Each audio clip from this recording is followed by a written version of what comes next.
Ang tunog ng marangyang sasakyan na huminto sa harap ng St. Jude Medical Center ay kasing talim ng malamig na hangin ng umaga. Para kay Althea Reyes, isa itong tunog na pamilyar na, isang tunog na nagbabadya ng pagdating ng hari ng kanilang maliit na kaharian. Mula sa kinatatayuan niya sa likod ng salaming pinto ng lobby, kitang-kita niya ang pagbaba ni Dr. Ricardo Ricky Vargas, imakulada ang kanyang puting coat. Kumikinang ang mamahaling relo, at ang kanyang buhok ay nakaayos na, para bang walang kahit isang hibla na naligaw ng landas. Ngunit ang kanyang mukha, gaya ng dati, ay walang emosyon. Malamig. Tumigil ang tingin ni Dr. Vargas sa isang figura na nakaupo sa bangketa. Ilang metro lang mula sa entrance, isang matandang lalaki na balot sa maruruming damit. Yakap-yakap ang sariling mga tuhod laban sa lamig. Si Tatay Lito. Hindi nagsalita si Dr. Vargas sa matanda. Sa halip, lumingon siya sa security guard na nagmamadaling lumapit sa kanya. Bago matapos ang araw na ito, utos ni Dr. Vargas, ang boses niya ay mahinahon pero may bigat na parang yelo. Siguraduhin mong malinis na ang basurang yan sa labas ng pag-aari ko. Tumusok ang mga salitang iyon sa puso ni Althea. Naramdaman niya ang pagkuyom ng kanyang mga palad sa loob ng bulsa ng kanyang uniforme. Isang basura. Ganoon na lang ang turing niya sa isang matandang tao. Gusto niyang sumigaw. Gusto niyang sabihin na mali iyon. Pero ang mga paa niya ay tila nakapako sa sahig na kumikinang sa kalinisan.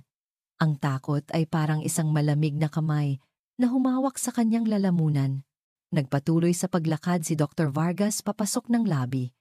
At ang lahat ay bumabati sa kanya ng "Good morning, sir," na may kasamang pagyuko. Nginitian niya sila. Isang ngiting hindi umabot sa kanyang mga mata. Isang ngiting nakakakilabot. Ilang oras ang lumipas. Ang abalang pag-ikot ng mundo sa loob ng St. Jude ay nagpatuloy. Mga doktor na nagmamadali. Mga pasyenteng may pag-aalala sa mukha. At mga nurse na tulad ni Althea na tumatakbo para tugunan ang bawat pangangailangan. Pero sa kabila ng lahat, ang isip ni Althea ay paulit-ulit na bumabalik sa labas. Mula sa bintana ng isang pribadong silid sa ikatlong palapag, natanaw niyang muli si Tatay Lito. Nandoon pa rin siya, sa parehong pwesto. Hindi siya nanlilimos. Hindi siya nangaabala. Nakaupo lang siya doon, tahimik na nakatingin sa dambuhalang gusali ng ospital. Ang mga mata niya ay hindi nagpapakita ng inggit o galit. Mayroon itong kakaibang lungkot. Isang uri ng pangungulila na para bang may isang mahalagang bagay na iniwan siya sa loob ng mga pader na iyon. "Sino ka ba talaga, Tatay Lito?" tanong ni Althea sa kanyang isipan.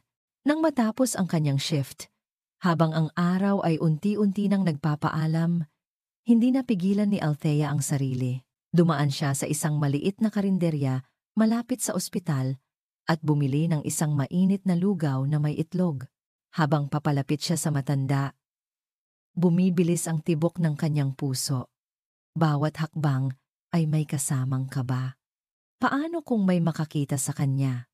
Paano kung isumbong siya kay Dr. Vargas? Ngunit nang makita niya ang mukha ni Tatay Lito, sa malapitan ng mga guhit ng pagod at kalungkutan na wala ang lahat ng kanyang takot, napalitan ito ng awa. "Tay," tawag niya. Nanginginig ang boses. "Para po sa inyo." Iniabot niya ang supot na plastik. Dahan-dahang itinaas ni Tatay Lito ang kanyang ulo. Ang mga mata niya, sa unang pagkakataon, ay direktang tumitig kay Althea. Nagulat si Althea. Ang mga matang iyon, bagamat pagod, ay may kakaibang talas at lalim. Hindi ito mga mata ng isang ordinaryong pulubi. Kinuha niya ang lugaw nang walang imik.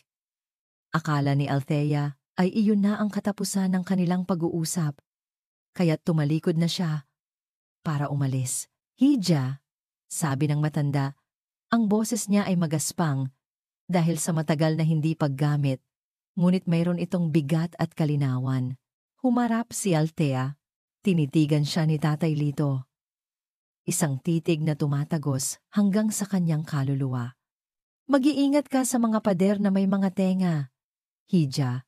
Napakunot ang noo ni Althea. "Po?" Ngunit hindi na sumagot ang matanda. Muli niyang ibinaba ang kanyang tingin. binuksan ang takip ng lugaw, at nagsimulang kumain na para bang si Althea ay hindi na naroroon. Naguguluhan, nagpatuloy sa paglakad si Althea palayo sa ospital.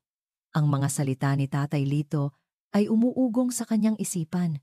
Mag-iingat ka sa mga pader na may mga tenga. Ano ang ibig sabihin noon?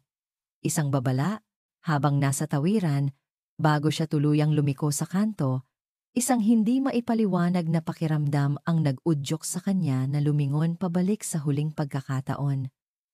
Tumingala siya sa matayog na gusali ng St. Jude, sa pinakatuktok kung saan naroon ang malawak na opisina ng direktor. At doon, sa likod ng malaking salamin, nakatayo ang isang figura. Kahit mula sa malayo, kilala niya kung sino iyon. Si Dr. Ricardo Vargas. Nakatingin ito sa direksyon niya. Hindi niya maaninag ang ekspresyon sa mukha nito, ngunit alam niya, sa kaibuturan ng kanyang puso, na nakita nito ang lahat. Kinabukasan, pumasok si Althea sa ospital na may dalang bigat sa dibdib. Ang imahe ni Dr. Vargas na nakatayo sa kanyang bintana, nanonood mula sa itaas, ay hindi maalis sa kanyang isipan. Pakiramdam niya ay bawat galaw niya ay binabantayan. Bawat ngiti niya sa pasyente, bawat pakikipag-usap niya sa kapwa nurse, ay tila may isang pares ng matang nakamasid. Ang babala ni Tatay Lito ay umuulit-ulit sa kanyang pandinig. Mag-iingat ka sa mga pader na may mga tenga. Noong umagang iyon, isang memo ang sumalubong sa lahat ng empleyado. Nakapaskil sa bawat bulletin board at ipinadala sa bawat email. Isang bagong polisiya. Priority Patient Program, ang nakasulat sa magarbong titulo. Sa meeting ng lahat ng department heads at mga head nurse, personal itong ipinaliwanag ni Dr. Vargas. Tumayo siya sa harap. Perpekto ang tindig. Hawak ang isang laser pointer na itinututok niya sa isang PowerPoint presentation. St. Jude Medical Center is a prime institution. Panimula niya, ang boses ay puno ng kumpiyansa. And to maintain our status, we need to cater to a clientele that values premium service. Starting this week, patients who avail of our VIP packages will be given absolute priority in all services, from emergency room admissions to surgical schedules. Isang head nurse mula sa pediatrics ang naglakas loob na magtanong, "Sir, paano po ang mga pasyenteng non-VIP na nasa kritikal na kondisyon kung may darating na VIP na hindi naman ganoon ka-urgent ang kaso?" Pinutol siya ni Dr. Vargas ng isang malamig na tingin. "Ang lahat ng pasyente ay aasikasuhin, ma'am. Ngunit ang sistema ng ospital ay kailangang maging financially sustainable. This is a hospital, not a charity foundation." Walang nangahas na magsalita pa. Nagkatinginan na lang ang mga nurse. May mga nagkuyom ng palad. May mga nag-iwasan ng tingin. Ang hangin sa conference room ay biglang bumigat. Naramdaman ni Althea ang isang pamilyar na galit na namumuo sa kanyang lalamunan, pero nilunok niya ito pabalik. Alam niya ang kanyang lugar. Isa lang siyang ordinaryong nurse. Pagkatapos ng meeting, ang bulungan sa mga pasilyo ay hindi mapigilan. Ginagawa na niyang hotel ang ospital. Sabi ng isang kasamahan ni Althea, "Hindi na St. Jude ito." Sagot naman ng isa pa, "Parang St. Judas na." Pero lahat ng iyon ay pabulong lang. Lahat sila ay takot. Nang hapong iyon, habang nag-aasikaso si Althea ng gamot sa nurse's station, isang malakas na kulog ang yumanig sa buong gusali. Sinundan ito ng biglaang pagbuhos ng ulan, isang malakas. Walang tigil na pagpatak, na para bang ibinubuhos ang lahat ng tubig mula sa langit. Automatikong napatingin si Althea sa bintana na nakatanaw sa labas, at ang una niyang naisip ay si Tatay Lito. Nasaan siya sisilong? Basa na kaya siya? Ang kaunting lugaw na ibinigay niya kagabi ay siguradong matagal nang naubos. Isang hindi maipaliwanag na pag-aalala ang kumurot sa kanyang puso. Sinilip niya ang labas mula sa bintana ng pasilyo, sa gitna ng malakas na ulan, sa ilalim ng isang puno na hindi naman gaanong nakakaprotekta. Naroon nga si Tatay Lito. Ngunit hindi ang pagkabasa niya sa ulan ang gumulat kay Althea. Si Tatay Lito ay nakayuko, Hindi para protektahan ang sarili, kundi para protektahan ang isang bagay na mahigpit niyang yakap-yakap sa kanyang dibdib. Isang itim, luma, at medyo makapal na kwaderno na gawa sa leather. Ang kanyang likod at ulo ay hinahayaang mabasa ng ulan, pero ang kwaderno ay nananatiling tuyo sa ilalim ng kanyang maruming damit. Mas mahalaga pa sa sarili niyang kalusugan, biglang kumidlat. At sa saglit na liwanag na iyon, bahagyang nahawi ang takip ng kwaderno mula sa kinatatayuan ni Althea. Sa ilalim ng ilaw ng poste sa labas, nasulyapan niya ang loob. Hindi ito sulat. Hindi ito basta-bastang mga guhit. Nakita niya ang isang perpektong drawing ng puso ng tao, na may mga label at komplikadong linya. Sa kabilang pahina, may mga formula na mukhang chemical compounds at mga simbolo na pamilyar sa kanya mula sa kanyang mga medical books. Hindi ito ordinaryo. Hindi ito gawa ng isang ordinaryong tao. Huy, Althea. Kanina ka pa diyan, baka matunaw yang salamin. Biro ni Ate Beth. Isang mas senior na nurse na palaging mabait sa kanya. Napalingon si Althea. Medyo nagulat. Ay, Ate Beth, wala po. Tinitingnan ko lang yung ulan. Sumilip din si Ate Beth sa labas at nakita si Tatay Lito. Bumuntong hininga ito. Kawawa naman niyang matanda. Pero alam mo, may kakaiba dyan. Po? Anong kakaiba, ate? Tanong ni Althea. Nagkukunwaring walang alam. Ewan ko ba? Sabi ni Ate Beth. Hininaan ang boses, pero yang si Sir Vargas, sobrang tindi ng galit dyan. Hindi lang basta galit ng amo sa pulubi. Personal. Alam mo yon? Narinig ko minsan. Sinisigawan niya yung chief security. Bakit daw hinahayaan pa ring makalapit yang matandang yan sa ospital? Lumapit pa si Ate Beth. Kaya mag-iingat ka, Althea. Nakita kita kagabi. Huwag ka nang masyadong dumikit diyan. Baka mapag-initan ka. Ang babala ni Ate Beth ay nagsilbing isa pang piraso sa palaisipan na bumabagabag kay Althea. Isang doktor na may personal na galit sa isang pulubi. Isang pulubi na may hawak na kwadernong puno ng kaalamang medikal. Nang tumila na ang ulan at papalubog na ang araw, muling sumilip si Althea sa labas. Nakita niya si Tatay Lito na nakaupo pa rin. Binubuklat ang kwaderno at may isinusulat gamit ang isang maliit na lapis. Para siyang isang scholar sa gitna ng kanyang pag-aaral. Hindi isang taong walang tirahan. Hindi napigilan ni Althea ang sarili. Tinitigan niya ito ng matagal. Sinusubukang intindihin ang lahat. At sa gitna ng kanyang pagmamasid, dahan-dahang itinaas ni Tatay Lito ang kanyang ulo na para bang naramdaman niyang may nakatingin sa kanya. Ang kanilang mga mata ay muling nagtagpo mula sa bintana ng ikatlong palapag. Isang matinding gulat ang dumaan sa mukha ng matanda. Agad-agad, at may halong pagmamadali at pag-aalala, isinara niya ang itim na kwaderno. Ang kanyang mga mata ay hindi na nagpakita ng kalungkutan o pagod. Ang nakita ni Althea sa mga iyon ay isang malinaw na mensahe. Pag-iingat. Ang gabi ay nagsimula sa isang nakakabinging katahimikan na laging kasama ng graveyard shift. Ngunit alam ni Althea at ng lahat ng nagtatrabaho sa ospital na ang kapayapaang iyon ay babasagin anumang sandali at nabasag nga ito. Ang automatic glass doors ng emergency room ay bumukas ng may puwersa. Isang lalaking payat, nakasuot ng construction worker uniform, ang pumasok na buhat-buhat ang isang batang lalaki. Sa likod niya ay isang babaeng umiiyak. Ang mukha ay basang-basa sa pinaghalong pawis at luha. Tulong! Tulungan niyo ang anak namin! Sigaw ng lalaki. Ang boses ay basag sa desperasyon. Agad na tumakbo si Althea kasama ang dalawa pang residente.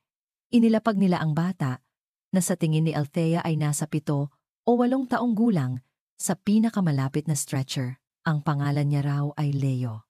Maputla ang bata, hirap na hirap huminga, at ang kanyang dibdib ay mabilis na umaangat baba. Anong nangyari? Tanong ni Althea habang kinakabitan ng oxygen mask ang bata. May butas po siya sa puso, ma'am. Congenital. Sagot ng ina, humahagulgol. Kanina pa po siya sinisikmura at hirap huminga. Bigla na lang siyang nanghina. Mabilis ang naging kilos ng medical team, ngunit habang ginagawa nila ang lahat, isang anino ang tila humarang sa kanilang daan, ang anino ng bagong polisiya. Pagkatapos ng paunang lunas, lumapit si Althea sa mag-asawa. Kailangan po siyang ma-admit sa ICU at agad na masuri ng isang pediatric cardiologist. Pupunta lang po ako sa admissions para ayusin ang papeles. Ngunit sa admissions counter, isang malamig na pader ang sumalubong sa kanila. "I'm sorry, ma'am," sabi ng babae sa counter. Hindi man lang tumitingin sa mata ni Althea, ang kanyang tingin ay nasa computer screen.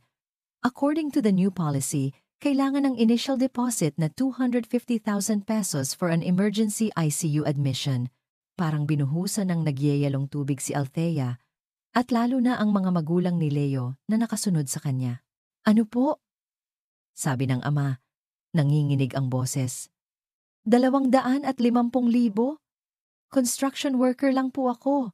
Saan po kami kukuha ng ganyang kalaking pera? Wala po ba tayong pwedeng gawin? Pakiusap po. Pagmamakaawa ng ina. "Kahit isang lako po ang lahat ng gamit namin. Pasensya na po." "Policy po ng ospital," sabi ng staff, na parang isang sirang plaka. "Hindi po kami pwedeng mag-admit hanggat walang down payment." Naramdaman ni Althea ang pamilyar na init ng galit na gumapang sa kanyang dibdib, pero pinilit niyang itago ito sa likod ng isang kalmadong mukha. "Pero emergency ito. Kritikal ang bata. Hindi ba pwedeng unahin muna natin ang buhay niya bago ang pera?" "Iyon po, Vargas." Simpleng sagot ng babae, na siyang nagsara sa anumang pag-asa. Walang nagawa si Althea kundi ang samahan ang mag-asawa pabalik sa waiting area. Ang kanilang pag-iyak ay tila mga punyal na sumasaksak sa kanyang puso. Bawat hikbi ay isang sampal sa kanyang propesyon, sa kanyang sinumpaang tungkulin na magligtas ng buhay. Sa gitna ng kanyang kawalan ng pag-asa, natanaw niya si Dr. Vargas na naglalakad sa pasilyo, galing sa isang late-night meeting. Mukha itong pagod pero kontento. Desperada, nilapitan siya ni Althea. "Dr. Vargas, sir," sabi niya. Sinubukang gawing magalang ang kanyang boses. "May pasyente po tayo sa ER, isang bata. Critical po ang kondisyon." Pero hindi po sila maka-afford ng deposit. Hindi siya pinatapos ni Dr. Vargas. Tumigil ito sa paglalakad at tiningnan siya mula ulo hanggang paa, na para bang isa siyang nakakainis na insekto. "Nurse Reyes," sabi niya, ang boses ay walang bakas ng anumang simpatya. "Rules are rules. If they cannot afford our services, there are public hospitals." Ang ospital ay isang negosyo, hindi isang charity. Pagkasabi noon, tinalikuran na niya si Althea at nagpatuloy sa paglakad. Iniwan siyang nakatayo doon na parang isang estatwa ng pagkatalo. Bumalik siya sa waiting area na bagsak ang mga balikat. Umupo siya sa tabi ng ina ni Leo. Walang masabi para pagaanin ang loob nito. Ang kaya niya lang gawin ay ang maging isang tahimik na saksi sa kanilang pagdurusa mula sa salaming pader ng lobby. Hindi nila alam ay may isa pang saksi. Sa labas, sa ilalim ng malamlam na ilaw ng gabi, nakatayo si Tatay Lito. Nakita niya ang pagdating ng ambulansya. Nakita niya ang pagmamadali. At ngayon, nakikita niya ang resulta ng malamig na polisiya ng ospital, isang pamilyang nawawasak sa pagitan ng buhay at kamatayan. Ang dati niyang mga matang puno ng kamchiyu at kalungkutan ay nagbago. Napalitan ito ng isang matalim na sakit, ng isang pamilyar na pighati, at sa ilalim ng lahat ng yon, isang apoy na matagal nang natutulog ang nagsimulang magliyab. Ikinuyom niya ang kanyang mga palad. Bigla, ang tahimik na pag-iyak sa waiting area ay napalitan ng isang nakakataratang sigaw. "Leo, anak, anong nangyayari sa'yo?" Napalingon si Althea. Ang bata, na nakahiga sa stretcher habang naghihintay, ay biglang naghihingalo. Ang kanyang paghinga ay mababaw at mabilis. At ang pinakamasama sa lahat, ang kanyang mga labi at ang dulo ng mga daliri ay unti-unti nang nangingitim. Nagsimulang magpanik ang lahat. Ang sigaw ng ina ni Leo ay isang matalim na hudyat na nagpabagsak sa lahat ng natitirang pag-asa sa loob ng emergency room para kay Althea. Ang tunog na iyon ay mas masakit pa sa anumang alarmang medikal. Cyanotic! Nawawalan siya ng pulso! Sigaw ng isang resident doctor. Nagsimula ang isang kontroladong kaguluhan. Itinakbo nila ang stretcher ni Leo papasok sa trauma bay. Kahit nalabag ito sa utos na huwag siyang i-admit. Sa puntong iyon, ang sinumpaang tungkulin ay mas matimbang kaysa sa takot.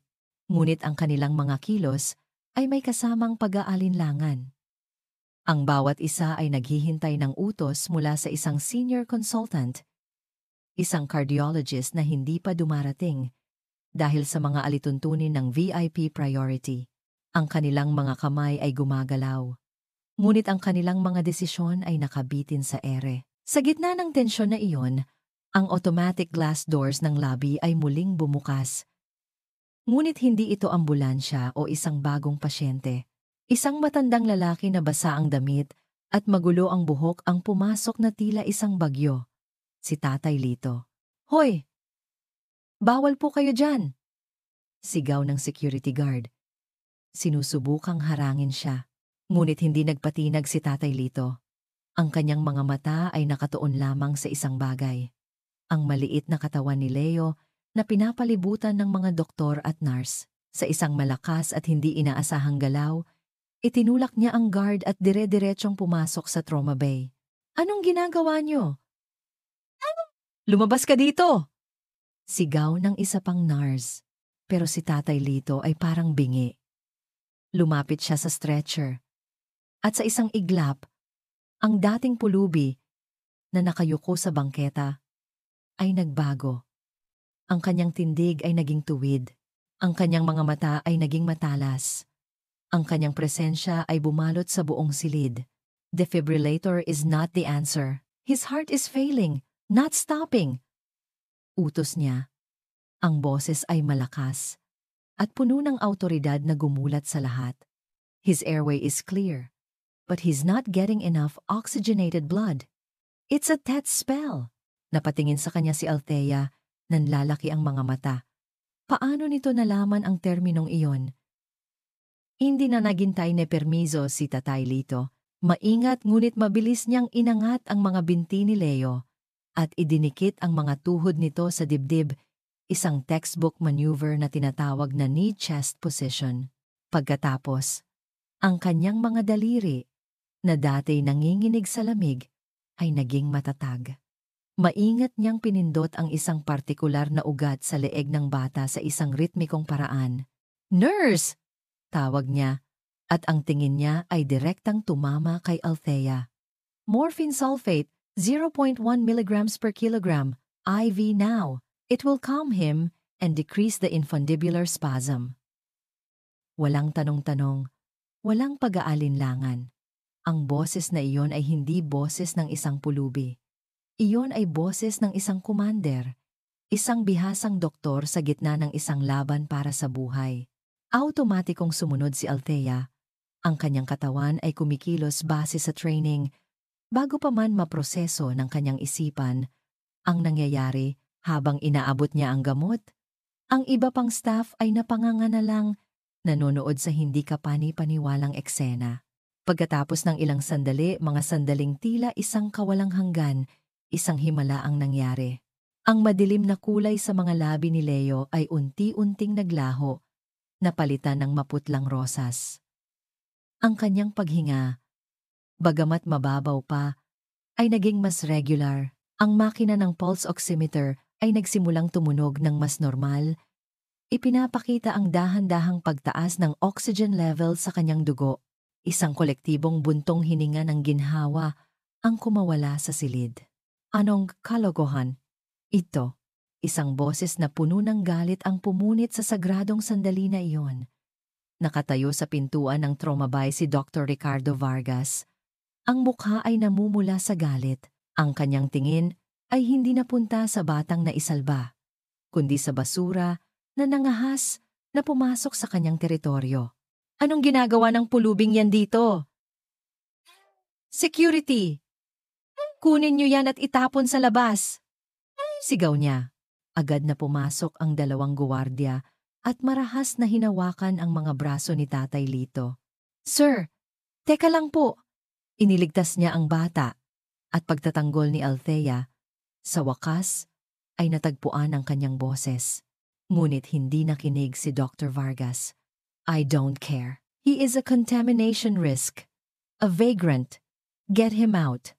Habang pilit na kinakaladkad si Tatay Lito, isang lalaki ang humarang sa daan ng mga guwardya. Ito ang lolo ni Leo, na kanina pa tahimik na nanonood sa isang sulok. Ang mukha ay puno ng pag-aalala. Ngayon, ang kanyang mukha ay nagpapakita ng ibang emosyon, pagkagulat, pagkalito, at isang bagay na tila pagkilala. "Huwag," sabi ng lolo. Ang boses ay mahina ngunit matatag. Itinigil ng mga guwardya ang kanilang paghila, naguguluhan. Tumingin si Dr. Vargas sa lolo ni Leo na may pagkasuklam. "At sino ka para utusan sila?" Hindi pinansin ng lolo si Dr. Vargas. Ang kanyang mga mata ay nakapako lamang kay Tatay Lito. Sinusuri ang bawat linya sa pagod nitong mukha, ang paraan ng kanyang pagtayo, ang talas ng kanyang mga mata, para siyang nakakita ng isang multo mula sa malayong nakaraan. Dahan-dahan, na para bang takot na baka magkamali siya. Isang pangalan na tila kinalimutan na ng panahon. "Eduardo?" Ang pangalang iyon. Eduardo, para kay Tatay Lito, ang pagkarinig sa pangalang iyon ay parang isang kulog na yumanig hindi sa gusali, kundi sa pundasyon ng kanyang pagkatao. 20 taon. 20 taon niyang ibinaon ang pangalang iyon sa ilalim ng mga basahan, ng dumi, ng kahihiyan.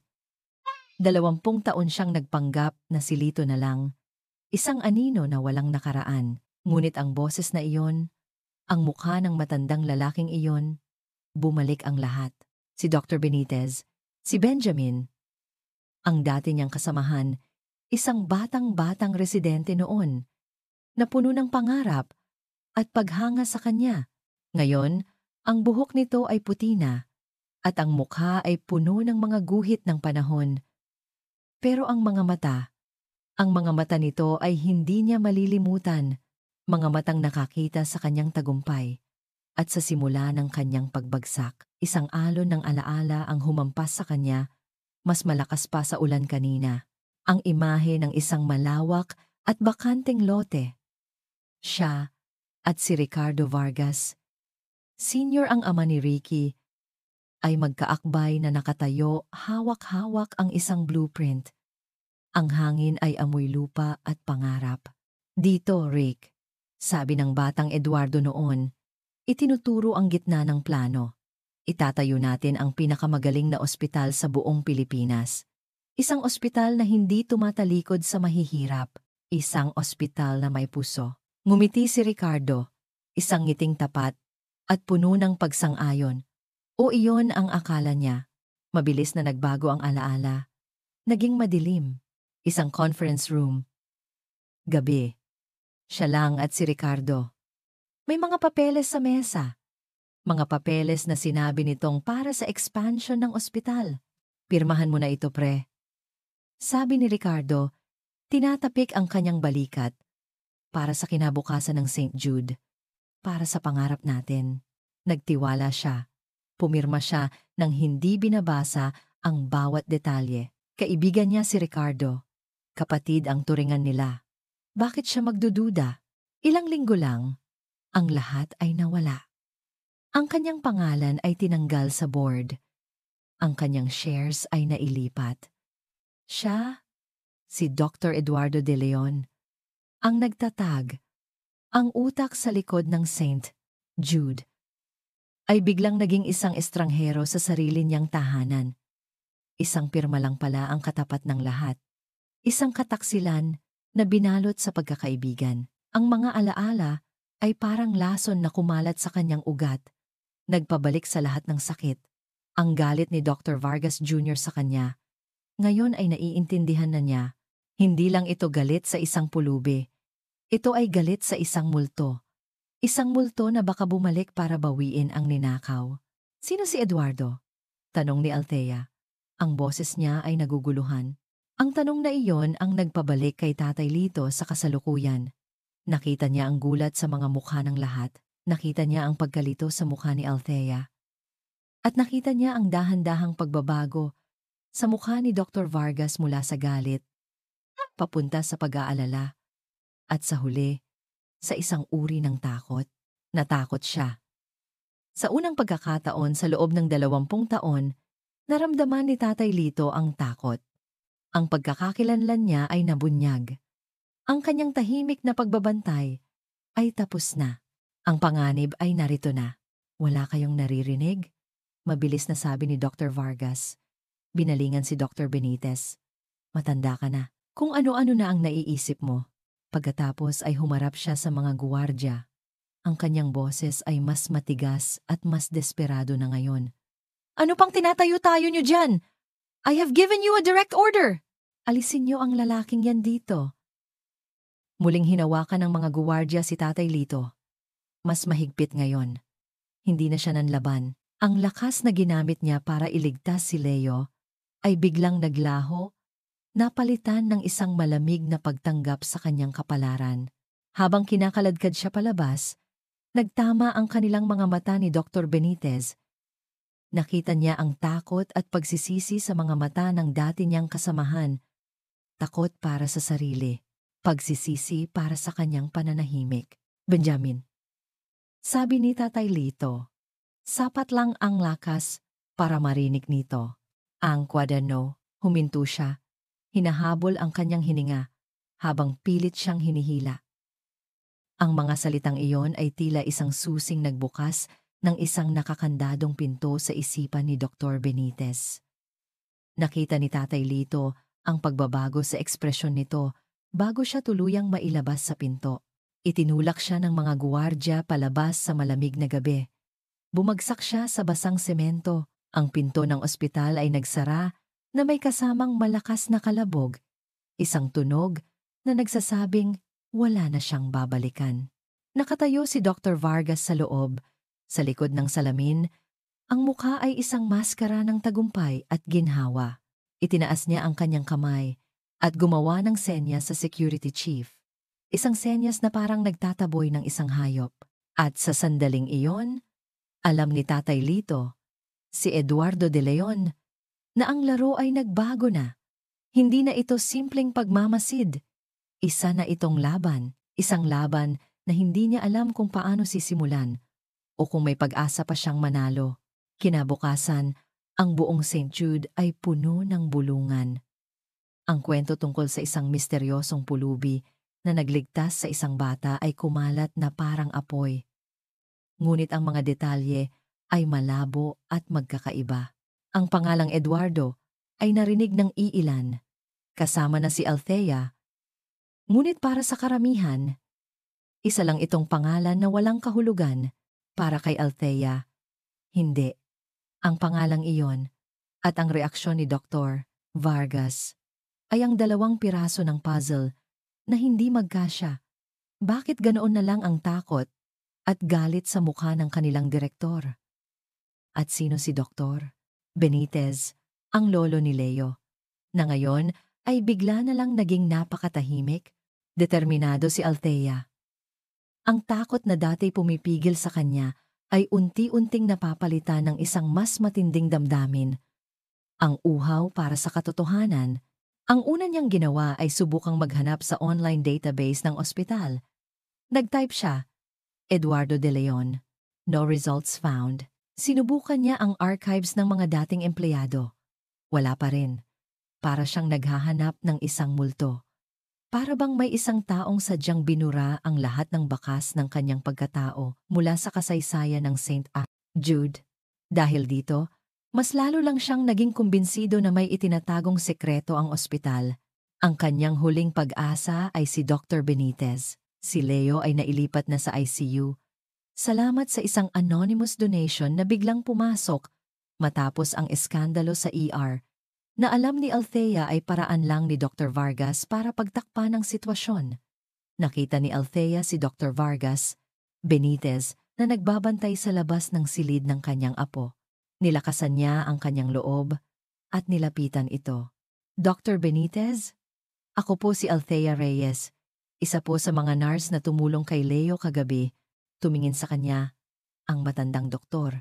Ang kanyang mga mata ay puno ng pagod at nakita ni Althea ng takot. Salamat sa lahat ng tulong mo, Hija. Walang anuman po iyon. Ang totoo po, may gusto sana akong itanong, sabi ni Althea, hininaan ang kanyang boses. Tungkol po sa sinabi niyo kagabi. Tungkol kay Eduardo. Biglang nagbago ang mukha ni Dr. Benitez. Umiwas siya ng tingin. Wala iyon. Namamalikmata lang siguro ako dahil sa pag-aalala. Kalimutan mo na iyon.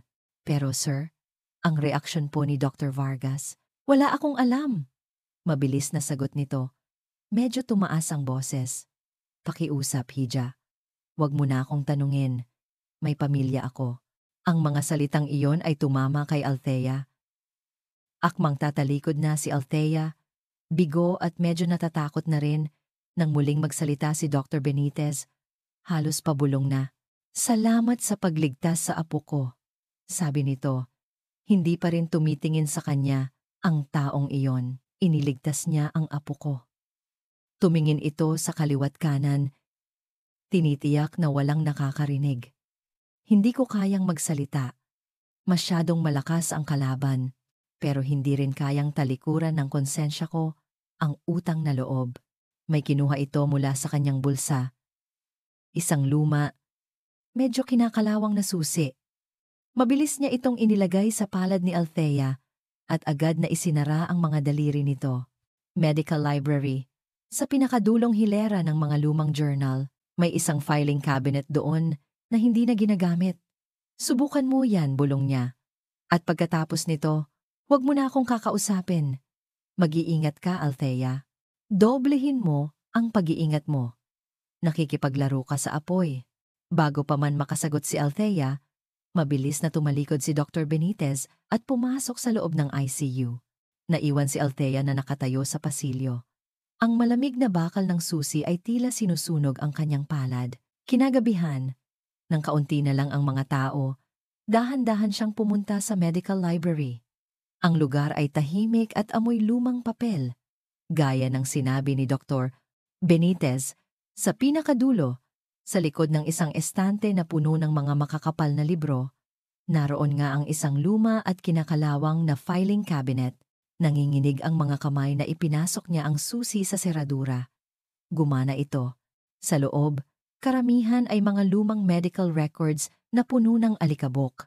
Ngunit sa ilalim ng lahat, may isang manipis na folder na may nakasulat na label, St. Jude Foundation, The Beginning.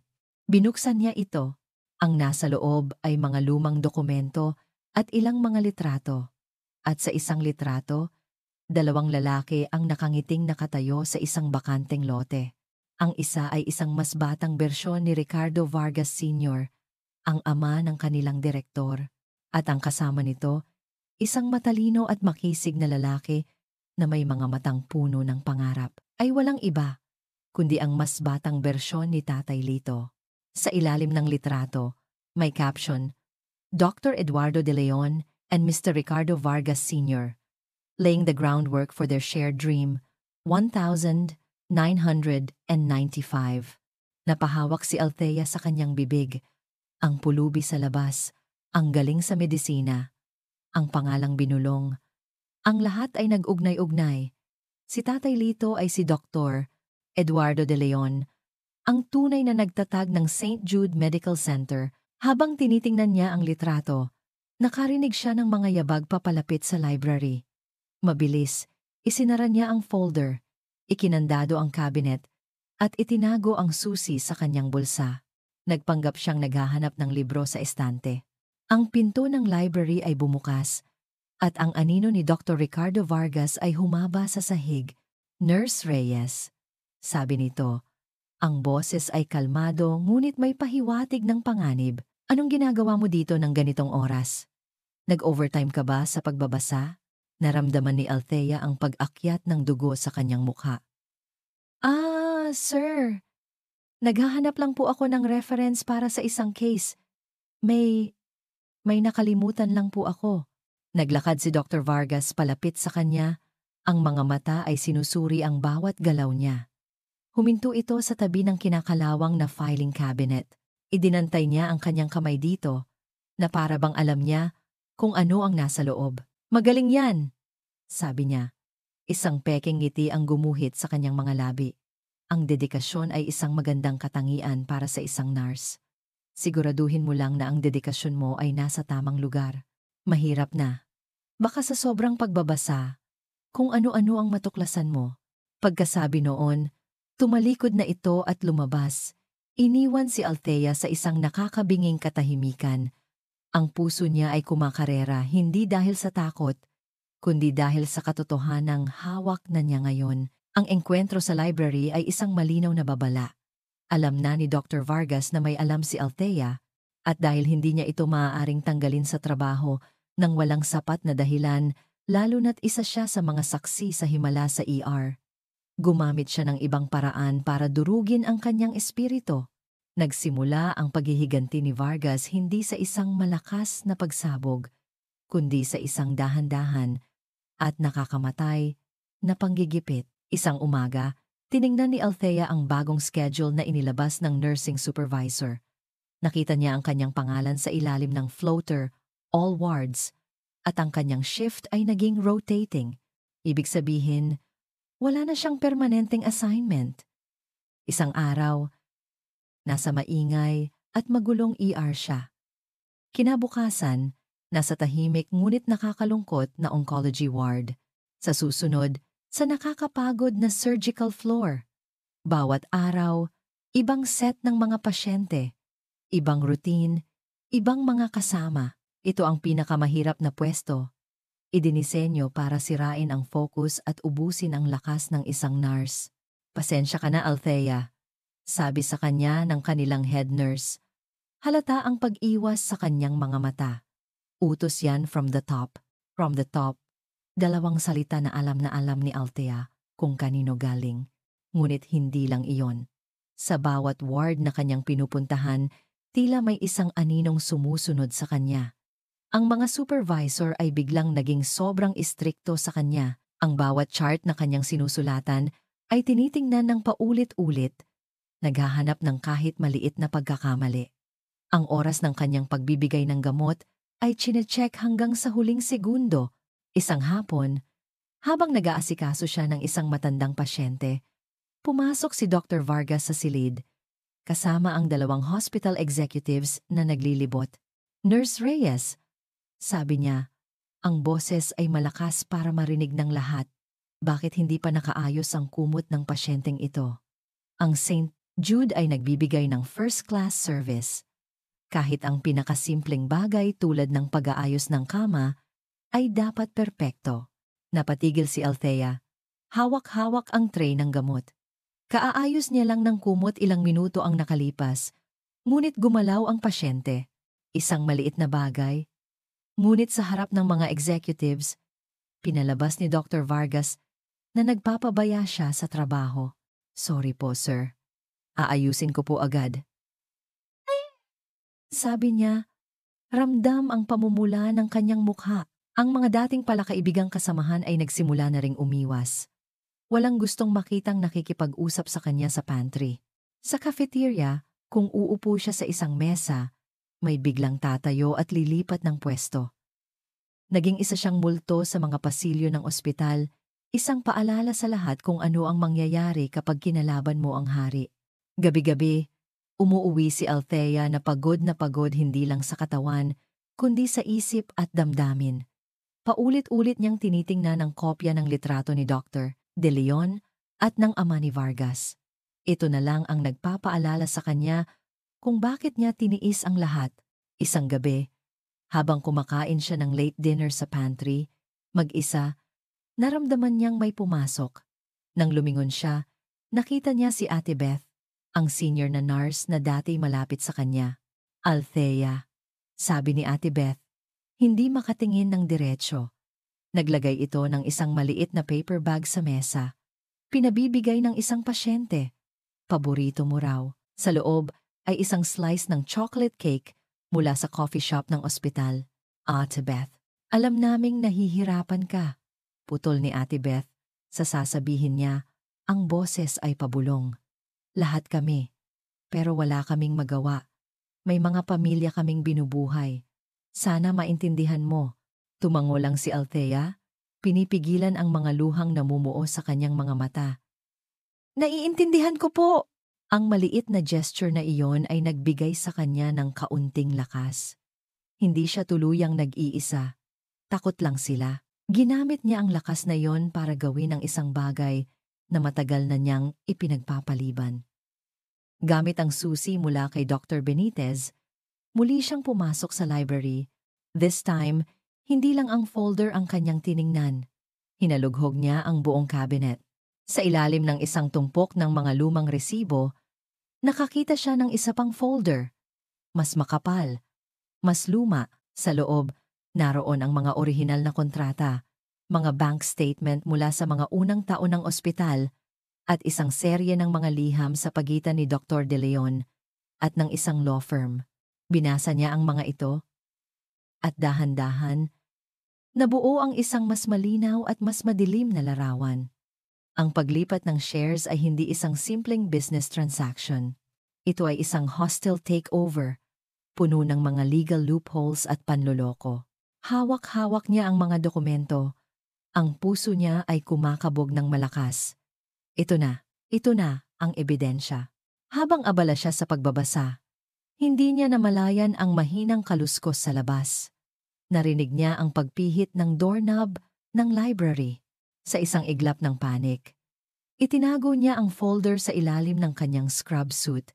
Kinuha ang unang librong kanyang nakita at umupo sa isang mesa. Pumasok si Dr. Vargas. This time, wala na ang peking ngiti. Ang kanyang mukha ay seryoso at ang kanyang mga mata ay matalim. "Still here, Nurse Reyes?" Tanong niya. Ang boses ay malamig. "You seem to love this library so much. Baka gusto mo, dito na kita i-assign ng permanente." Tagalinis ng alikabok. Hindi sumagot si Althea.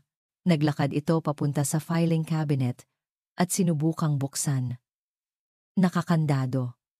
Tumingin siya kay Althea, isang tingin na puno ng pagdududa. "I'm warning you, Althea," sabi niya.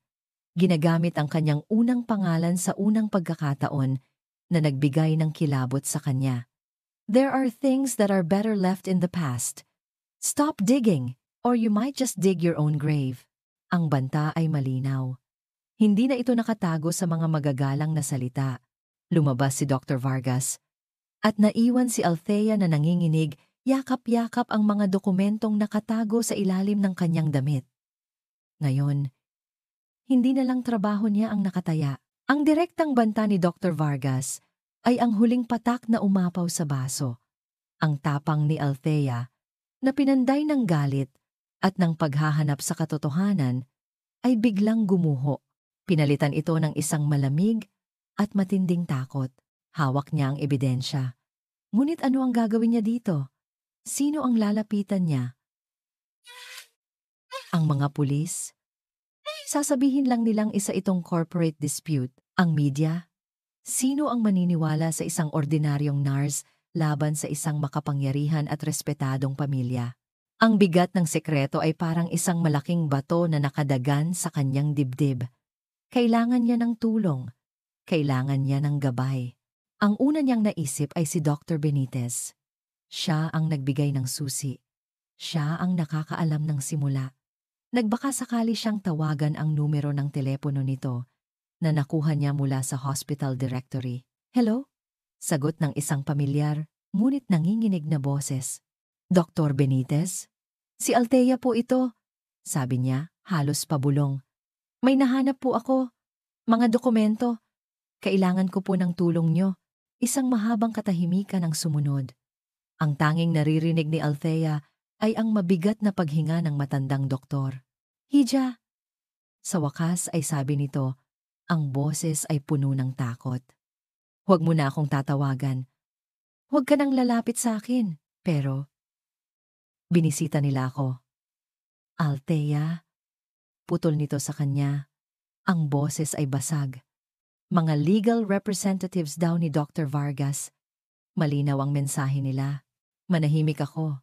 O baka may masamang mangyari sa pamilya ko. Ang apo ko, si Leo. Magaling na siya, Althea. Gusto ko siyang makitang lumaki. Patawarin mo ako. Click. Ibinaba na nito ang telepono. Naiwan si Althea na hawak-hawak ang kanyang cellphone. Nakikinig sa walang katapusang dial tone. Ang huling sinag ng pag-asa na kanyang pinanghahawakan ay bigla na lang namatay. Si Dr. Benitez ay umurong na. Takot na siya. At hindi niya ito masisisi. Ang kanyang huling pag-asa, si Dr. De Leon, si Tatay Lito. Sa loob ng halos isang linggo, pagkatapos ng kanyang nakakapagod na duty, nilibot ni Althea ang mga kalye sa paligid ng St. Jude. Ang bangketa kung saan palaging nakaupo si Tatay Lito ay bakante na. Nagtanong-tanong siya sa mga street vendor at sa mga security guard ng ibang establisyemento. Yung matanda ba na palaging nakatingin sa ospital? Sabi ng isang nagtitinda ng sigarilyo. Naku, matagal-tagal na ring hindi namin nakikita yan. Simula nung gabing may kaguluhan daw dyan sa ospital, hindi na bumalik. Para siyang hinahanap na bula, na bigla na lang naglaho. Nag-iisa na lang siya. Ang pakiramdam ng pag-iisa ay mas masahol pa sa panggigipit ni Dr. Vargas. Sa ospital, siya ay isang outcast. Sa labas, ang mga taong inaasahan niyang tutulong ay nagsipag-atrasan na. Ang katotohanang hawak niya ay hindi na isang sandata. Isa na itong pasanin na napakabigat dalhin. Isang gabi, pag-uwi niya sa kanyang maliit na apartment, isang puting sobre ang nakasiksik sa ilalim ng kanyang pinto. Galing ito sa Human Resources Department ng St. Jude. Formal warning regarding reported lapses in patient care and unprofessional conduct. Nakalista doon ang mga insidente ang pag-aayos ng kumot, isang gamot na naibigay niya raw ng 2 minuto na huli at isang reklamo mula sa isang anonymous na kasamahan tungkol sa kanyang negatibong pananaw sa pamamalakad ng ospital. Lahat ay gawa-gawa. Lahat ay kasinungalingan. Isa itong legal na patibong. Isang paraan para makabuo ng kaso laban sa kanya para sa kanyang nalalapit na pagkakatanggal sa trabaho. Iyon na. Iyon na ang huling pisi ng kanyang pagtitiis. Napaupo siya sa sahig. Yakap-yakap ang kanyang mga tuhod. Ang folder na naglalaman ng katotohanan ay nakapatong sa kanyang mesa. Tila nanunukso. Ano pa ang saysay ng lahat ng ito? Lalaban siya? Para saan? Para mawalan ng trabaho? Para malagay sa panganib ang sarili niya? Para sa isang laban na sa simula pa lang ay talo na siya? Ang bigat ng lahat ay bumagsak sa kanya. Ang pagod, ang takot, ang kawalan ng pag-asa. Kinuha niya ang sulat-babala mula sa ospital. Sa isang iglap ng galit at frustrasyon, pinunit niya ito ng paulit-ulit hanggang sa maging maliliit na piraso na lang. Ngunit ang pagpunit sa papel ay hindi nakabawas sa sakit na kanyang nararamdaman. At doon, sa sahig ng kanyang tahimik na apartment, napahagulgol si Althea. Umiyak siya para sa kanyang sarili, para kay Dr. De Leon na nawawala, para kay Dr. Benitez na natatakot, at para sa ospital na unti-unti nang nawawalan ng kaluluwa. Sa gitna ng kanyang pag-iyak, tiningnan niya ang kanyang mesa. Kinuha niya ang isang blankong papel at isang ballpen. Handa na siyang sumuko. Sinimulan niyang isulat ang kanyang resignation letter. Ang mga salita ay tila ayaw lumabas mula sa dulo ng kanyang ballpen to whom it may concern. I am writing to formally tender my resignation. Bawat letra ay parang isang maliit na pagkatalo. Bawat pangungusap ay isang pagsuko. Ang papel sa harap ni Althea ay basa na ng kanyang mga luha. Ito na ba talaga ang katapusan? Ganito na lang ba niya tatalikuran ng lahat? Sa gitna ng kanyang paghihinagpis, isang mahinang katok sa pinto ang pumutol sa katahimikan ng kanyang apartment. Tok! Tok! Tok! Napatigil siya. Sino naman ang bibisita sa kanya ng ganitong oras ng gabi? Wala siyang inaasahan. Baka nagkamali lang ng pinto. Tok! Tok! Chok! Mas malakas ngayon. May kasamang pag-aapura. Isang pamilyar na takot ang gumapang sa kanyang likod. Paano kung mga tauhan ni Dr. Vargas ito? Paano kung hindi na sila nakontento sa mga banta at panggigipit? Dahan-dahan siyang tumayo. Ang bawat galaw ay maingat. Sumilip siya sa maliit na peephole ng kanyang pinto. Ang kanyang nakita ay nagpatigil sa kanyang paghinga. Nakatayo sa labas ang isang matandang lalaki. Hindi na ito balot sa maruruming basahan. Nakasuot ito ng isang simpleng polo shirt at pantalon na, bagamat luma, ay malinis. Ang kanyang puting buhok ay maayos na nasuklay at ang kanyang balbas ay inahitan. Ngunit hindi ang itsura niya ang gumulat kay Althea, kundi ang kanyang mga mata. Ang dating mga mata na laging nakayuko at puno ng kalungkutan ay wala na. Ang mga matang nakatingin ngayon sa direksyon ng kanyang pinto ay matatag, malinaw, at may apoy. Isang apoy na ngayon niya lang nakita. Si Tatay Lito. Si Dr. Eduardo de Leon. Nanginginig ang mga kamay na binuksan ni Althea ang pinto. Doctor De Leon? Bulong niya, hindi makapaniwala. Isang maliit na ngiti ang sumilay sa labi ng matanda. Lito na lang, Hija. O Tatay Lito, kung iyon ang mas gusto mo, saan po kayo galing? Hinanap ko po kayo, sabi ni Althea. Ang boses ay puno ng pinaghalong gulat at ginhawa. Akala mo sumuko na ako? Pagpapatuloy nito sa kanyang sasabihin. Muntik na. Sa totoo lang, iyon ang ginawa ko sa loob ng 20 taon. Pumasok ito sa loob ng apartment nang walang imbitasyon. Ngunit ang kanyang presensya ay hindi pilit. Inilibot niya ang kanyang tingin sa maliit na espasyo. At ang kanyang mga mata ay dumapo sa mesa, sa pinatuyong luha sa papel, at sa resignation letter na hindi pa natatapos. Bumuntong hininga ito.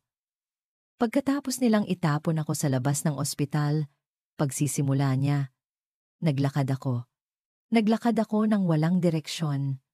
Gusto kong tumakas. Gusto kong bumalik sa pagiging anino. Pero habang naglalakad ako, hindi ang mukha ni Vargas ang nakikita ko.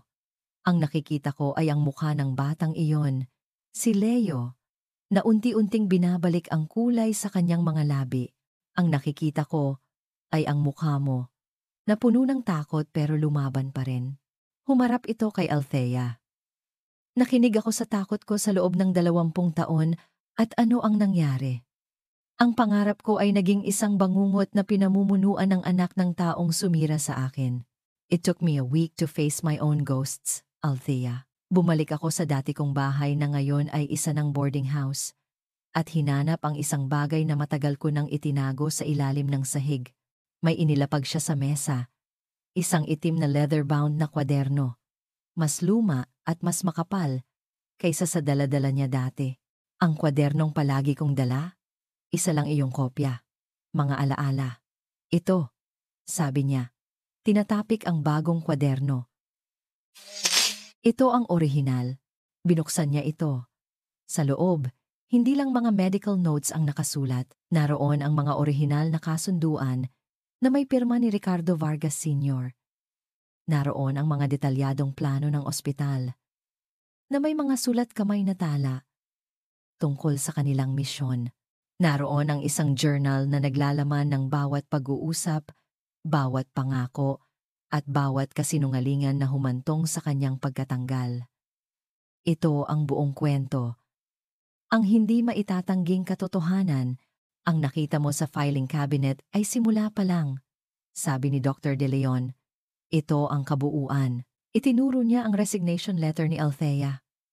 Akala ko, tapos na ang laban ko. Akala ko, mag-isa na lang ako. Ngunit nang makita kita na handa ng sumuko, doon ko naintindihan. Ang laban na ito ay hindi na lang para sa akin. Para na rin ito sa iyo. Para sa lahat ng nurse at doktor na natatakot. Para sa lahat ng pasyente na tinatalikuran. Tumingin siya ng diretso sa mga mata ni Althea. At sa pagkakataong iyon, hindi isang pulubi o isang doktor ang nakita ni Althea, kundi isang lider. Hindi ko ito mag-isang kaya, Althea. Kailangan kita. Naramdaman ni Althea ang pag-init ng kanyang mga mata, ngunit hindi na ito dahil sa kalungkutan. Ibang klaseng luha na ito. Kinuha niya ang papel kung saan siya nagsusulat ng kanyang resignation. Dahan-dahan, nilukot niya ito sa kanyang palad hanggang sa maging isang maliit na bola ng papel. Itinapon niya ito sa basurahan. Ang bigat sa kanyang dibdib ay biglang gumaan. Tumingin siya kay Dr. De Leon at ang dating takot sa kanyang boses ay nawala. Ano po ang plano natin, Dr. De Leon? Ang maliit na apartment ni Althea ay naging kanilang war room. Ang mesa na dati pinagpapatakan ng kanyang mga luha ay ngayon puno na ng mga dokumento, mga lumang litrato at 2 tasa ng mainit na kape. Sa labas, ang gabi ay malalim, ngunit sa loob, isang bagong umaga ang nagsisimulang mamuo. Ang susi sa lahat ng ito ay ang Board of Directors, paliwanag ni Dr. De Leon. Ang kanyang mga daliri ay dumadantay sa isang kopya ng listahan ng mga miyembro ng board. Karamihan sa kanila ay mga bagong nyaduto na walang alam sa tunay na kasaysayan ng St. Jude. Ang tanging alam nila ay ang mga numero at kita na ipinapakita sa kanila ni Ricardo. Bukas ng hapon ang kanilang quarterly meeting. Sabi ni Althea na naaalala ang isang memo na kanyang nakita. Doon ipipresenta ni Dr. Vargas ang kanyang pinal na proposal para sa full privatization ng ospital. Kung maaprubahan iyon, mawawalan na ng saysay ang lahat ng ito. Kung gayon, sabi ni Dr. De Leon, isang matalim na determinasyon ang gumuhit sa kanyang mukha. Doon natin sila haharapin. Ang sumunod na ilang oras ay ginugol nila sa pagbuo ng isang plano. Hindi ito magiging madali. Hindi sila basta-basta makakapasok sa isang closed-door meeting. Ngunit si Althea, na 2 taon nang nagtatrabaho sa ospital, ay may alam sa mga pasikot-sikot nito. Ang catering service para sa meeting ay manggagaling sa pantry ng ospital. Sabi ni Althea, isang ideya ang nabubuo sa kanyang isipan. Ako ang naka-assign na mag-check ng supplies bukas ng umaga. Maaari akong magdahilan na kailangang mag-asikaso ng last-minute request at manatili doon hanggang sa oras ng meeting. Pwede kitang ipasok bilang assistant ko. Masyadong mapanganib para sa'yo, Althea. Pag-aalala ni Dr. De Leon. Mas mapanganib kung wala tayong gagawin. Sagot niya, ang kanyang boses ay matatag. Pinaghandaan ko na po ito. Habang inaayos nila ang mga ebidensya ang orihinal na kwaderno. Ang mga dokumento mula sa filing cabinet, ang mga liham ibinahagi ni Dr. De Leon kay Althea, ang buong kwento. Hindi ito kwento ng galit, kundi kwento ng isang nasirang pangarap. Ikinuwento niya ang tungkol sa kanyang matalik na kaibigan, si Dr. Samuel Sammy Ocampo, isang mahusay na doktor na namatay dahil hindi nito kayang bayaran ang sarili niyang heart transplant. Ang St. Jude ay dapat sanang maging sagot sa mga problemang tulad ng kay Sammy, sabi ni Dr. De Leon. Ang mga mata ay may bahid ng kalungkutan. Itinayo namin ito para maging isang santuwaryo, hindi isang palengke. Ipinangako namin sa isa't isa na hinding-hindi tatalikuran ng ospital na ito ang sinumang nangangailangan, may pera man o wala. Ngayon, lubos nang naunawaan ni Althea ang lalim ng sakit sa mga mata ni Dr. De Leon. Hindi lang isang negosyo ang ninakaw sa kanya. Isang sagradong pangako ang sinira. Ang huling bahagi ng kanilang plano ay ang pinakakritikal. Kahit na may hawak silang ebidensya, salita pa rin nila ito laban sa salita ng isang Vargas. Kailangan nila ng isang testigo. Isang taong mula sa loob, si Dr. Benitez. Natatakot siya. Lito, sabi ni Althea. May pamilya siyang pinoprotektahan. Alam ko. Sagot ni Dr. De Leon. Hindi natin siya maaaring pilitin. Ang kaya lang nating gawin ay bigyan siya ng pagkakataong piliin ang tama. Kinuha ni Althea ang kanyang cellphone. Nag-compose siya ng isang text message Maikli ngunit puno ng kahulugan. Dr. Benitez, bukas po ng 3 p.m. ang board meeting. Ito na po ang huling pagkakataon. Hindi po para sa amin, kundi para sa kinabukasan ng mga batang tulad ni Leo. Pagkatapos ay nag-attach siya ng isang larawan, isang candid shot na kinuha niya ilang araw na ang nakalipas. Si Leo, nakangiti habang naglalaro sa kanyang kama sa ospital, malusog at puno ng buhay. Sent. Walang kasiguraduhan kung darating si Dr. Benitez. Ngunit nagawa na nila ang kanilang bahagi. Nang papalapit na ang umaga, inayos na nila ang lahat. Si Dr. De Leon, nabihis na ngayon sa isang disenteng damit, ay tila bumalik sa dati niyang anyo. Ang anino ni Tatay Lito ay tuluyan ng naglaho. At sa harap ni Althea ay nakatayo si Dr. Eduardo De Leon, handa nang bawiin ang kanyang legado. Nakatayo sila ngayon sa labas ng conference room, sa isang maliit na service hallway. Naririnig nila ang dahan-dahang pagdating ng mga miyembro ng board sa kabilang panig ng pinto. Si Althea ay nakasuot ng uniforme ng catering staff, habang si Dr. De Leon ay tahimik na nakatayo sa kanyang tabi. Hawak ang isang briefcase na naglalaman ng katotohanan ng 20 taon. Ang puso ni Althea ay kumakabog na parang tambol. Ito na, ang huling laban. Lumingon sa kanya si Dr. De Leon. Nakita niya ang kaba sa kanyang mga mata. Ngumiti ito, isang ngiting puno ng pasasalamat at tapang, at marahang inilagay ang kanyang kamay sa balikat ni Althea. Ang gesture ay parang isang ama na nagbibigay ng lakas sa kanyang anak. Handa ka na ba? Tanong nito.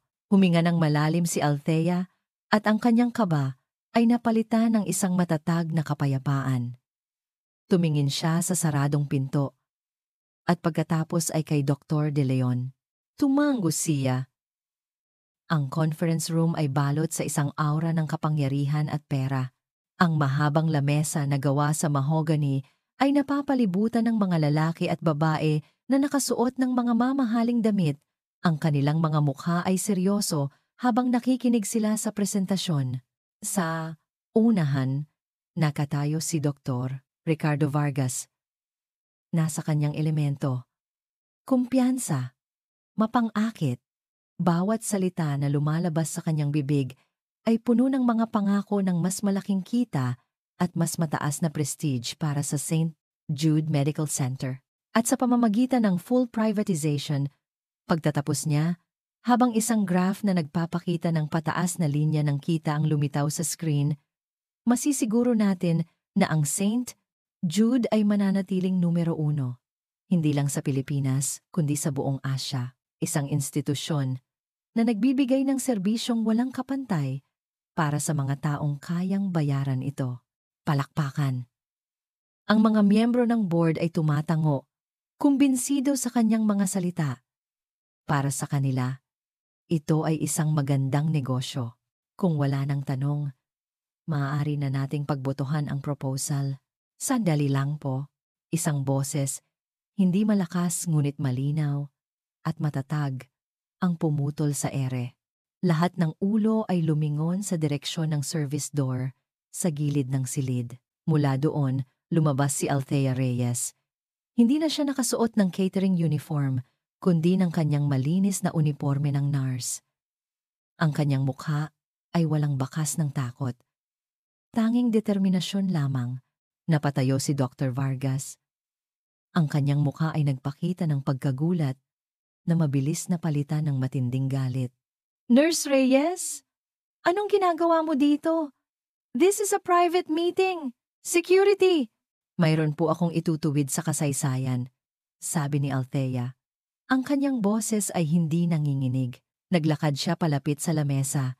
Hindi pinapansin ang mga nagtatakang tingin. Ang St. Jude Medical Center na ipinipresenta sa inyo ni Dr. Vargas ay hindi ang tunay na St. Jude. This is absurd! Sino ang nagpapasok dito sa babaeng ito? Sigaw ni Vargas. Ang kanyang pagiging kalmado ay nagsisimula ng gumuho. Isang ospital na itinayo sa isang pangarap. Pagpapatuloy ni Althea, isang pangarap ng serbisyo para sa lahat, mayaman man o mahirap. Isang pangarap na ninakaw. Sa hudyat na iyon, Isa pang figura ang lumabas mula sa service door. Isang matandang lalaki na may marangal na tindig, dala-dala ang isang lumang briefcase. Si Dr. Eduardo De Leon. Nang makita ni Vargas si Dr. De Leon, hindi na niya naitago ang kanyang pagkasuklam at, sa ilalim nito, isang bakas ng panik. At sino naman ang pulubing ito na kasama mo? Ito na ba ang bagong kabaliwan mo, Reyes? Ang pulubing ito, sabi ni Althea. Ang bawat salita ay may bigat. Ay si Dr. Eduardo De Leon, ang tunay na tagapagtatag ng ospital na ito. Isang bulungan ang kumalat sa buong silid. Kasama ang palad, ang pangalan niya ay sadyang binura sa kasaysayan ng taong ito. Dagdag ni Althea. Itinuturo si Dr. Vargas at ng kanyang ama. Isang kasinungalingan! Sigaw ni Vargas. Huwag kayong maniwala sa kanila. Isa siyang disgruntled ex-employee at isang baliw na pulubi. Binuksan ni Dr. De Leon ang kanyang briefcase at inilapag sa mesa ang isang itim na kwaderno. Ang kwadernong ito ang magsasabi ng katotohanan, sabi niya. Ang kanyang boses ay kalmado, ngunit may kapangyarihan. Naglalaman ito ng mga orihinal na kasunduan, ng mga plano, at ng personal kong journal na nagpapatunay sa pandarayang ginawa sa akin ni Ricardo Vargas Sr.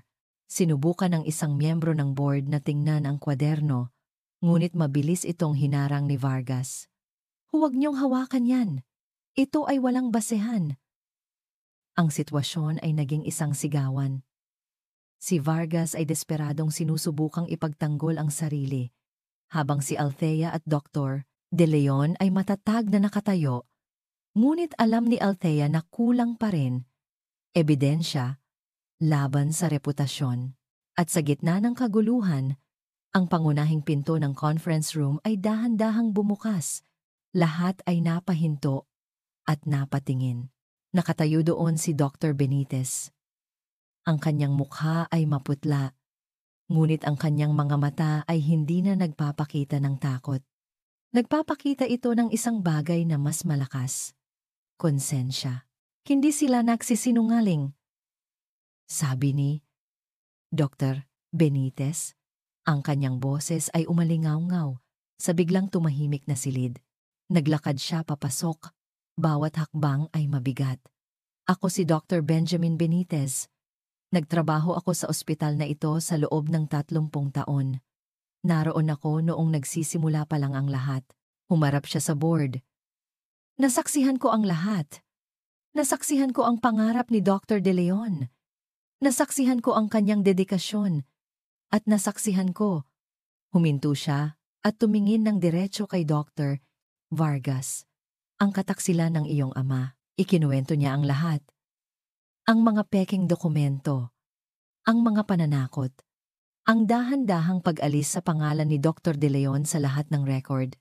At ang kanyang sariling pananahimik sa loob ng 20 taon dahil sa takot.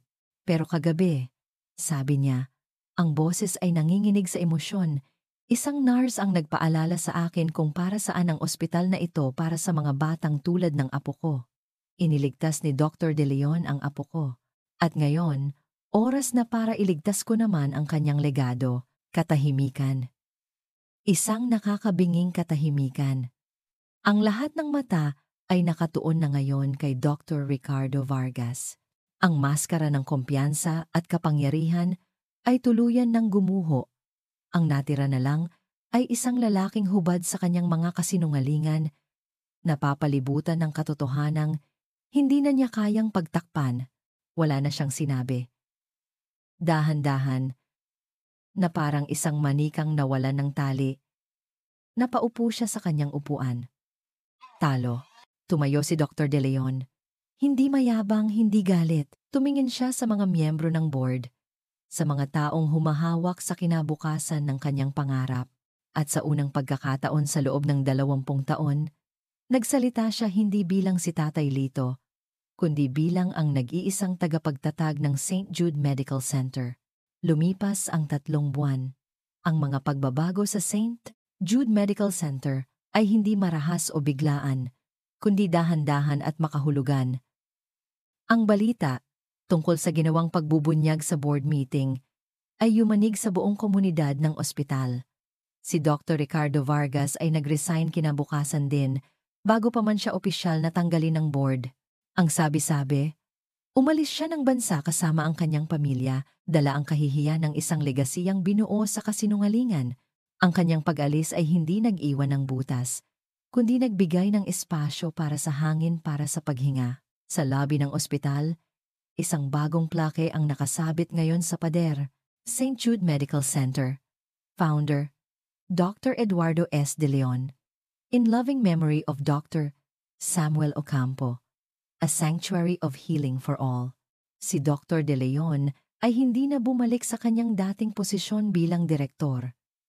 Tumanggi siya. Ang papel ko ay ang maging konsensya. Sabi niya, hindi ang maging hari. Sa halip, itinatag niya at pinamunuan ang bagong Ethics and Mission Committee, isang komite na siyang nagsisigurong ang bawat polisiya ng ospital ay nakaangkla sa orihinal nitong misyon. Ang Priority Patient Program ay ang unang tinanggal. Pinalitan ito ng isang bagay na mas makabuluhan, isang hapon, isang maliit na pagtitipon ang idinaos sa hardin ng ospital. Naroon ang mga doktor, mga nurse, ilang miyembro ng board, at ilang mga pasyente. Sa gitna ng lahat ay si Dr. De Leon, si Althea, at ang pamilya ni Leo. Ngayon, anunsyo ni Dr. De Leon, ang kanyang boses ay malinaw at puno ng galak. Pormal nating inilulunsad ang Leo De Leon Foundation for Patient Assistance, isang pondong tutulong sa mga pasyenteng walang sapat na kakayahang pinansyal para masigurong walang sinumang batang tulad ni Leo ang matatalikuran pa. Ang pangalan ay ideya mismo ni Leo. Para daw po may De Leon din siya katulad nyo. Sabi ng bata kay Dr. De Leon na nagpatawa sa lahat. Nakatayo si Althea sa isang tabi. Pinapanood ang lahat. Nakita niya si Dr. Benitez, na ngayon ay isa ng aktibong miyembro ng komite ni Dr. De Leon, na masayang nakikipag-usap sa mga bagong residente. Nakita niya si Ate Beth at ang iba pa niyang kasamahan na lumapit sa kanya, hindi natakot, kundi may dalang respeto at paghanga. Head Nurse Althea. Bati ni Ate Beth. May kasamang kindat. Congrats sa promotion. Deserve na deserve mo. Ngumiti si Althea. Ang pagiging head nurse ng pediatric ward ay isang malaking responsibilidad, ngunit isang responsibilidad na buong puso niyang tinanggap. Hindi na siya ang nurse na tahimik na nagmamasid sa bintana. Siya na ngayon ang isa sa mga boses na naririnig sa loob ng mga meeting room. Pagkatapos ng seremonya, nilapitan siya ni Dr. De Leon. Naglakad sila ng sabay sa pamilyar na mga pasilyo ng ospital, na ngayon ay tila mas maliwanag at mas magaan ang pakiramdam. Tingnan mo ang paligid, Althea, sabi ng matandang doktor. Nagbago na ang lahat, dahil po sa inyo, Lito. Sagot ni Althea. Hindi. Pagtatama nito. Dahil sa atin. Dahil sa isang nurse na naglakas loob na magbigay ng isang tasang lugaw. Doon nagsimula ang lahat. Huminto sila sa harap ng isang bintana na nakatanaw sa labas, sa parehong bangketa, kung saan dati laging nakaupo si Tatay Lito. Bakante na ito ngayon. Isang paalala ng nakaraan na kanilang nilampasan. Tiningnan ni Dr. De Leon si Althea, isang tinging puno ng pasasalamat at paghanga, na parabang isang guro na ipinagmamalaki ang kanyang pinakamagaling na estudyante. Natagpuan ko na muli ang aking legado, sabi niya.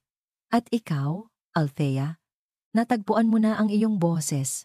Kumuha siya ng isang bagong ballpen mula sa kanyang bulsa.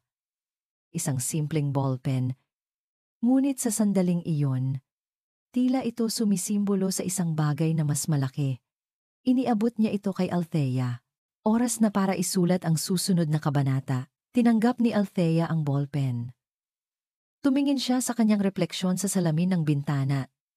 Isang babaeng nakatayo ng tuwid. Suot ang kanyang puting uniforme na parang isang baluti ng tapang at pag-asa.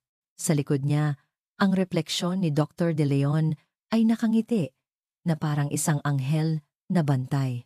Alam niya, sa kaibuturan ng kanyang puso, na marami pang mga hamon na darating, ngunit hindi na siya natatakot dahil alam niyang hindi na siya mag-iisa sa pagsusulat ng kwento ng St. Jude. At dito nagtatapos ang kwento ng pag-asa at pagbangon sa St. Jude Medical Center, isang kwentong pinatunayan ng tapang ni Althea at ng diwa ni Dr. Eduardo de Leon mula sa kaibuturan ng aking puso. Maraming salamat sa inyong walang sawang pagsubaybay at pakikinig.